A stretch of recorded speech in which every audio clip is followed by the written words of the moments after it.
Autotrasporto in crisi e il Veneto si ritrova tra le prime 10 regioni ad aver subito la contrazione più forte, con una diminuzione delle imprese del settore del 14,8% dal primo trimestre del 2009 al terzo trimestre del 2013.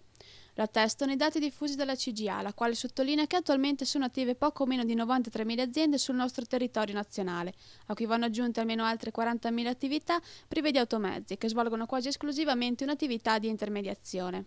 In tale quadro, pur nell'assenza di dati statistici puntuali, CGA stima che in Italia in questo settore siano occupati tra le 350 e le 400.000 persone, ma che dall'inizio della crisi abbiano perso il proprio posto di lavoro quasi 70.000 addetti.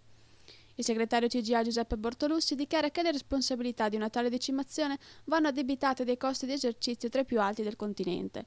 Secondo uno studio presentato al Ministero dei Trasporti nel 2011, l'Italia presenta il costo di esercizio per chilometro più alto d'Europa. Se da noi è pari a 1,542 euro, in Romania per esempio si arriva addirittura a 88,7 centesimi. Senza contare che il settore è costretto a sostenere delle spese vertiginose per la copertura assicurativa degli automezzi, per i pedaggi autostradali e per l'acquisto del gasolio, il cui prezzo è il più caro tra tutti i 28 paesi dell'Unione Europea. A peggiorare una situazione già carente è la concorrenza proveniente dai vettori dell'Est Europa. Se gli italiani pur di lavorare viaggiano a 1,10-1,20 euro al chilometro, i trasportatori dell'Est, spesso in violazione delle norme sui tempi di guida e del rispetto delle disposizioni in materia di cabotaggio stradale, possono permettersi tariffe attorno agli 80-90 centesimi al chilometro, mettendo così in seria difficoltà il settore italiano.